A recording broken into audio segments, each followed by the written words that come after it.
नमस्कार दोस्तों, कलयुग के चमत्कार संतों की वाणी में आप सबका स्वागत है। आज रविवार है तो भगवान सूर्य देव की कथा सुनते हैं हर मास में, और जो कि 9 ग्रहों के राजा सूर्य देव। इस कथा को बड़ी ही श्रद्धा और प्रसन्न चित्त से जो कोई भी सुनता है, कहते हैं उसकी सूर्य देव भगवान के प्रति श्रद्धा, विश्वास, भक्ति जागती है और उनकी पूजा करने को मन अपने आप ही कर पड़ता है। एक समय की बात है, एक साधु भगवान सूर्य देव की तपस्या कर रहे थे। उनकी तपस्या से प्रसन्न होकर भगवान सूर्य देव ने उनसे वरदान मांगने को कहा। तो साधु ने सूर्य भगवान से राजसी सुख भोगने की इच्छा बताई कि हे प्रभु, मुझे अब राजसी सुख भोगने की इच्छा हो रही है। तब सूर्य भगवान ने कहा, हे मुनि, आप माता लक्ष्मी की आराधना करें, उनकी तपस्या करें। उनकी तपस्या करने से ही उनके आशीर्वाद से आपकी ये इच्छा पूर्ण हो जाएगी। ये कहकर सूर्य भगवान वहाँ से अंतर ध्यान हो गए। अब तो सूर्य महाराज के कहने पर साधु महाराज ने राजसी सुख भोगने की इच्छा को जब पाया कि वो बहुत तीव्र है, तो उन्होंने देवी लक्ष्मी की कठोर तपस्या करनी आरंभ कर दी। माता देवी उनकी कठोर तपस्या से प्रसन्न हुई और उन्होंने साधु महाराज को राज सुख भोगने का वरदान दे दिया। वरदान प्राप्त करके साधु राजा के दरबार में पहुंचे और राजा के पास जाकर राजा का राजमुकुट नीचे गिरा दिया। ये देखकर राजा क्रोध में कांपने लगे, किंतु उसी क्षण राजा मुकुट से एक सर्प निकलकर बाहर चला गया। ये देखकर राजा का क्रोध समाप्त हो गया और उन्होंने प्रसन्नता से साधु महाराज को अपना मंत्री बनने का प्रस्ताव रखा। साधु ने राजा का प्रस्ताव स्वीकार कर लिया। वे मंत्री बन गए। कुछ दिन बाद उस मंत्री बने साधु ने राजमहल में जाकर सबको बाहर निकल जाने का आदेश दिया, क्योंकि सभी लोग उस साधु के चमत्कार को देख चुके थे। अतः उनके कहने से सभी लोग राजमहल के बाहर आ गए। तो हैरानी की बात कि राजमहल का जो छत थी वो स्वतः ही गिर गई, जिससे वो सारा राजमहल ध्वस्त हो गया, यानी कि नष्ट हो गया। इस घटना के बाद संपूर्ण राज व्यवस्था का कार्य उस साधु के द्वारा होने लगा। अब अपने बढ़ते हुए प्रभाव को देखकर साधु महाराज को अभिमान हो गया और वे अपने आप को सर्वे सर्वा समझने लगे।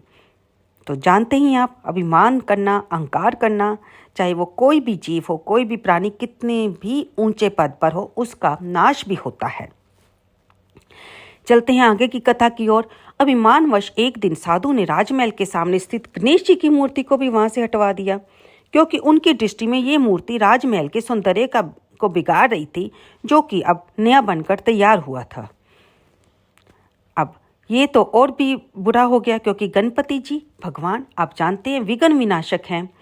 तो उनका हटाना अब जो साधु महाराज थे उनके नाश होने की शुरुआत थी। एक दिन साधु महाराज ने, जो कि उस समय मंत्री बने हुए थे, राजा से कहा कि उसके कुर्ते में सांप है, इसलिए वह वो कुर्ता उतार दे। राजा ने पूर्व घटनाओं के आधार पर भरे दरबार में अपना कुर्ता उतार दिया, किंतु उसमें से सांप नहीं निकला। अब राजा बहुत नाराज हुआ और उसे, क्योंकि ऐसा करने से उसे अपनी जो सारे प्रजा के सामने दरबार में बहुत ही बेइज्जती महसूस हुई। उसे लगा कि उसे साधु मंत्री ने बेइज्जत किया है और उसने साधु को मंत्री पद से हटाकर जेल में डलवा दिया। अब इस घटना से साधु बहुत दुखी हुआ। उसने पुनः लक्ष्मी जी की तपस्या करनी शुरू कर दी। लक्ष्मी जी ने साधु को स्वप्न में बताया कि उन्होंने गणेश जी की मूर्ति को हटाकर गणेश जी को नाराज कर दिया है, इसलिए ये विपत्ति आई है। गणेश जी के नाराज होने से उसकी बुद्धि भ्रष्ट हो गई है और जो उसकी तपस्या था, फल था, वो भी भंग हो गया है, वो भी निष्फल हो गया है। धन या लक्ष्मी के लिए बुद्धि होना अति आवश्यक है। अतः जब तुम्हारे पास बुद्धि ही नहीं रही तो लक्ष्मी भी चली जाएगी। तब साधु ने स्वप्न में ये बात जब जानी तो उसे अपने किए पर पश्चाताप हुआ। उसे अपनी गलती का भी एहसास हुआ। फिर उसने पश्चाताप किया और अगले ही दिन राजा ने स्वतः जेल में जाकर साधु से अपनी गलती के लिए क्षमा मांगी और उसे जेल से मुक्त कर पुनः मंत्री बना दिया। मंत्री बनने के बाद साधु ने पुनः गणेश जी की मूर्ति को पहले की तरह पूरे विधि विधान से पूजा के साथ वहीं पर स्थापित किया और उनके साथ ही माता लक्ष्मी जी की मूर्ति को भी स्थापित किया और सर्वसाधारण को बताया कि सुखपूर्वक रहने के लिए ज्ञान और बुद्धि दोनों जरूरी है, इसलिए लक्ष्मी और गणेश जी दोनों का पूजन एक साथ करना चाहिए। तभी से लक्ष्मी जी के साथ गणेश जी के पूजन की परंपरा भी आरंभ हो गई। तो प्रेम से बोलिए, विष्णु भगवान की जय, गणपति भगवान की जय, लक्ष्मी माता की जय, भोलेनाथ की जय, सूर्यदेव भगवान की जय हो।